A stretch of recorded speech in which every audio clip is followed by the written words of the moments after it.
Ibn Mas'ud radhiyallahu anhu dit à ses disciples: Comment ferez-vous si vous êtes touchés par une dérive totale? Des générations d'hommes grandiront avec l'esprit que tel est l'islam, au point que si quelqu'un abandonnait certaines dérives, on le blâmerait d'avoir abandonné la sunna. Assalamu alaikum wa rahmatullahi wa barakatuh. C'est Maurice Ibrahim. Bienvenue pour cet audio sur la science et sur le vote. Alors, un sujet hyper important évidemment, puisque la science c'est quelque chose qui nous concerne tous, puisque on est censé tirer nos législations et nos raisonnements, nos modes de vie. Et j'ai associé ça au vote, je devais parler du vote, parce que évidemment, si on veut parler du vote, qu'est-ce qu'on va trouver tout de suite à me dire, c'est que il y a beaucoup de fatwas de savants auxquels, par rapport au CV, voilà quoi, je peux pas m'aligner, c'est clair et net.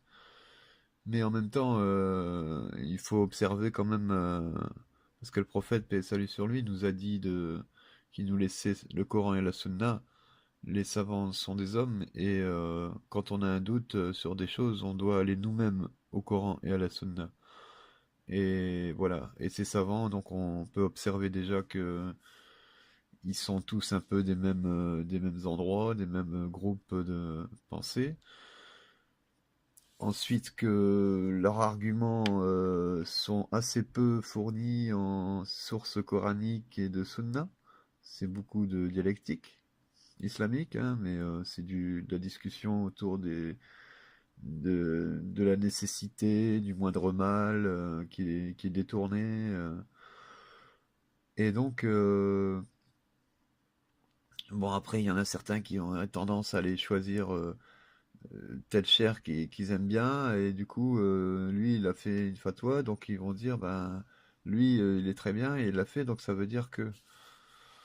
Mais ça, c'est pas comme ça que c'est censé fonctionner, la science islamique. Et une fatwa, elle doit faire consensus autour de tous les savants, là, elle devient valable. Sinon, les fatwas comme ils font maintenant, c'est devenu vraiment la foire. Et donc, on peut se demander vraiment ce que vaut cette science. Et si on vient directement au fait que nous, moi, vous savez que je considère qu'on est dans le paradigme de la fin des temps, et donc le hadith que je vous ai, enfin le hadith, pardon, la citation du compagnon que je vous ai cité, ils lui ont demandé après quand cela aura-t-il lieu. Il a répondu: lorsque les savants périront et que les ignorants deviendront nombreux. Lorsque ceux qui apprennent par cœur le Coran seront nombreux, ceux qui le comprennent seront rares. Je crois que ça veut tout dire, hein. Je vais pas vous développer les arguments sur la fin des temps maintenant, parce que vous savez ce qu'il en est, ou on le fait par ailleurs. Mais là, on veut parler donc des savants par rapport au vote. J'ai choisi d'associer les deux sujets parce que c'est quand même intéressant.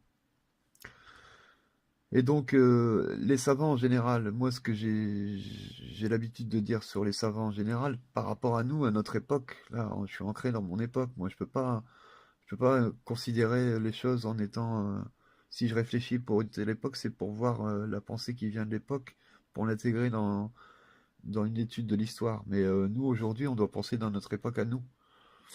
Et donc, si on se considère comme étant dans la fin des temps, euh, on- la science de la fin des temps, elle se considère on sait que la science, ça travaille par les versets qui ont des sens soit clairs, soit à interpréter, et qui vont désigner, surtout en ce qui concerne la fin des temps, qui vont désigner des événements qui sont censés se produire dans le processus historique. Et donc, à partir de là, la fin des temps, euh, elle peut être commencer à être comprise, à être étudiée. Les versets qui concernent cela, ou la partie des versets qui concernent cela, ne peut être compris qu'à un certain moment dans le processus historique. Et comme on est dans une relation tout le temps avec Allah subhanahu wa ta'ala, c'est lui qui va décider de donner cette science au bon moment. Et évidemment, il y aura les événements qui vont faire que ceux qui cherchent pourront trouver. Et bon, on a les exemples des versets sur le corps de Pharaon qui sera un signal. On a pas mal d'exemples, hein, c'est pas là non plus pour développer l'eschatologie. Mais donc, les savants, ils ont une légitimité limitée, puisque par ailleurs, on sait qu'il y a plusieurs épaisseurs dans pas mal de versets. Ils peuvent très bien être justes dans leur tafsir sur certaines des épaisseurs, et d'autres non. Mais le problème ne vient pas d'eux. Eux, ils ont fait leur travail à leur époque, selon leur époque, et qu'Allah les remercie et les félicite pour ce qu'ils nous ont légué. Le problème vient dans notre comportement à nous aujourd'hui.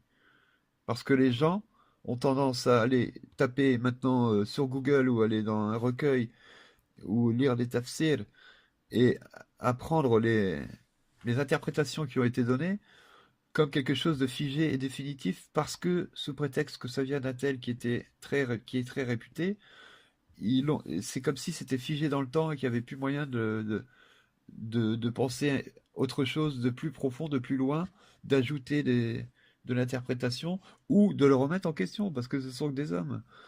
Et donc le problème vient bien de là, de notre comportement vis-à-vis d'eux aujourd'hui. Il y a l'idolâtrie des sciences, des savants, ceux actuels comme ceux d'avant, et les gens nous sortent toujours les mêmes références, des gens du XIIIe, XIVe siècle qui sont très sages et moi je m'en sers, je les étudie pour des tas de sujets, mais voilà, en fait la science déjà, la façon d'étudier un sujet, c'est justement de prendre un sujet et d'aller dans le Coran pour rassembler tous les versets et ensuite les hadiths. Donc, euh, si on n'étudie pas le sujet de la fin des temps, on va pas on va pas savoir où chercher et donc on peut pas. Mais en même temps, ceux qui ont donné des tafsirs de sourates complètes, ils ont interprété tous les versets. Mais aujourd'hui, maintenant, on considère ça y est, c'est ça. Et donc, si un tel n'a pas interprété ça comme ça, vous, aujourd'hui, si vous le faites, ça peut pas être correct. On peut pas fonctionner comme ça. C'est pas la sagesse, c'est pas la raison, c'est pas le peuple du livre qui est censé raisonner et méditer. Et donc, on en revient au vote. Quand ils utilisent l'argument du moindre mal, le moindre mal, c'est censé être entre une chose haram et une chose un peu moins haram, mais dans une situation donnée, une situation d'urgence. Mais là, dans le cas du vote, il y a pas, vous n'êtes pas forcé à choisir. La vraie situation du vote, c'est soit l'un, soit l'autre, soit au milieu, soit pas du tout, soit l'abstention. Il n'y a pas quelqu'un qui vous oblige à. Alors ensuite, ils ajoutent l'argument de la nécessité, c'est-à-dire que si on ne choisit pas pour un qui sera le moins pire, ça risque d'être un autre qui va nous maltraiter, et ceci, cela.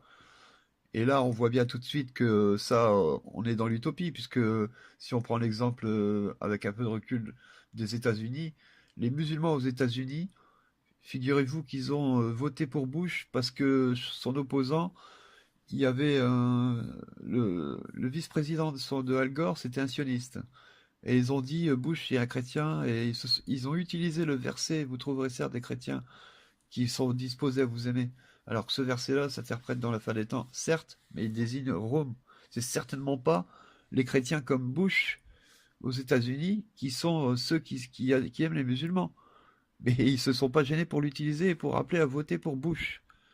Or, vous voyez le carnage que ça a été avec Bush. Ensuite, il y a eu Obama, le sauveur du monde. Ils sont retombés dans le piège. Je vous passe les détails sur Obama. Donc, il faut arrêter avec ces bêtises. La science, c'est sérieux, c'est quelque chose il faut trouver l'essence du texte et pas le sens selon nos passions et qui arrange les gens qui ont des partis. Parce que là aussi, ils ont trouvé l'exemple de Youssouf alayhi salam pour dire qu'on peut être député, parce que lui a été ministre de Pharaon, donc ils disent qu'on peut être député. Voilà où on en est. Donc, pardon, excusez-moi, hein, je suis enrhumé, mais ça va aller. Alors que le cher Imran Hossein a développé assez bien, il en parle assez souvent, du shirk en citant les versets. Ils ont pris leur rabbin et leur moine pour divinité en dehors d'Allah, ainsi que Issa et sa mère. Et ce qui est intéressant, c'est parce qu'il y a des gens qui n'ont pas cette méthodologie, mais qu'il faut aller chercher les versets qui correspondent. Et là, les versets qui correspondent, quelqu'un est venu voir le prophète, sallallahu alayhi wa sallam, et lui a dit, ô messager d'Allah, mais les chrétiens et les juifs n'adorent pas les rabbins et les prêtres. Ce à quoi le messager d'Allah a répondu, n'ont-ils pas rendu halal ce que Allah a fait haram? Ceci est leur shirk. Et eux, n'ont-ils pas suivi ce que les autres avaient rendu haram, alors qu'il était halal? C'est leur shirk, celui des gens. Et là, on en est au même point. C'est-à-dire que si on vote pour ces gens-là, ce sont des gens qui font des lois contraires à celles d'Allah. Donc, on fait le shirk tel que cité dans l'extrait. Et c'est bien cité que celui qui fait qui change la loi, il fait du shirk, et celui qui suit cette loi modifiée fait du shirk. Alors voilà pour cette première approche, cette présentation du sujet. Bien sûr, j'invite les gens du groupe et principalement BLN, mais aussi Miloud, Marie et Kat à venir un peu amener leur opinion et ce qu'ils ont apporté là-dessus. Et puis vous tous évidemment, hein. Et il y aura au moins un numéro 2 où je développerai un petit peu plus pour ce qui est du côté de la science surtout, et puis ce qui est du vote, les deux sujets seront reséparés. Et je voudrais préciser que personne ne se sente offusqué si j'en viens à citer tel groupe en disant sectaire. Le terme sectaire, il faut venir au sens des mots justement, hein. C'est sur le fait de réduire la pérennité d'une interprétation ou d'une école de pensée ou d'un imam ou quoi que ce soit, de le réduire au fait qu'il appartient à telle famille. C'est ça qu'on appelle sectaire. Et le cheikh Imran Hossein a assez souvent dénoncé qu'il y a des endroits où il ne peut pas aller dans les mosquées pour faire ses conférences, parce qu'il n'est pas du groupe, quoi. Et puis c'est une réalité de notre époque. Donc le deuxième sur la science sera un peu plus ancré sur la science, sur la fin des temps en fait, pour se poser la question une bonne fois pour toutes. Sommes-nous dans cette période décrite de la fin des temps? Et à ce moment-là, qu'est-ce qui nous est dit par le prophète, paix et salut sur lui, et le Coran, Al-Karim? Qu'est-ce qui nous est dit à ce moment-là au sujet de la science? Et donc qu'est-ce qu'on a, nous, à tenir compte sérieusement, puisqu'on est né là-dedans. Aujourd'hui, bien sûr, il y a des choses qui sont tout à fait valables dans ce qui nous a été légué sur les 1400 ans, c'est pas la question, mais il faut qu'on ait cette capacité critique, cette capacité à revoir les choses sous un autre angle, surtout aussi en fonction du verset numéro 7 de Al-Imran, avec les versets Muhkamat et Mutashabihat, puisque comme je le disais, les tafsirs qui servent de référence aujourd'hui sont des tafsirs, alors qu'il y a forcément des versets qui méritent un ta'wil. Et donc voilà un peu les sujets de la science et du vote en islam. J'espère que ça vous intéresse et que ça va remuer un peu dans les chaumières. C'est aussi fait pour être diffusé, hein, c'est pas fait pour rester entre nous dans notre petit groupe, parce que je suppose qu'il y a des choses sur lesquelles on est assez d'accord, mais c'est surtout aller bousculer les gens dans la communauté, c'est surtout pour ça que c'est censé être fait. Alors voilà, je vous dis à tous à très bientôt. Assalamu alaikum wa rahmatullahi wa barakatuh. بسم الله الرحمن الرحيم القارعة ما القارعة وما أدراك ما القارعة يوم يكون الناس كالفراش المبثوث وتكون الجبال كالعهن المنفوش فأما من ثقلت موازينه فهو في عيشة راضية وأما من خفت موازينه فأمه هاوية وما أدراك ما هي نار حامية